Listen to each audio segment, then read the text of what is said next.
నేను అమ్మాయిని చేసుకోనైనా. ఎందుకో? అమ్మాయి అందంగా లేదు. నువ్వు కూడా లేదు కదా. అదంతా నాకు తెలుసు. నాకు అందమైన అమ్మాయి కావాలా. ఇదే మాట ఆ అమ్మాయి చెప్తే ఏం చేస్తావో? నాకు అందం కావాలా. ఎంత కావాలా?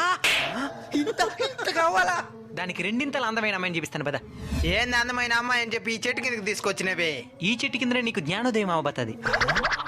అమ్మ అందంగా ఉంటదా? మా అమ్మకేమే మహారాణి లాగా ఉంటాది.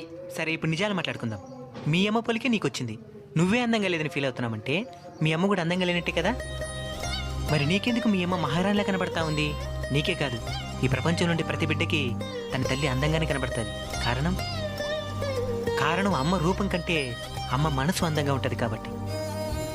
నువ్వు అమ్మ రూపం కంటే అమ్మ నీ మీద చూపించే ప్రేమకే ఎక్కువ విలువిస్తున్నావు కాబట్టి.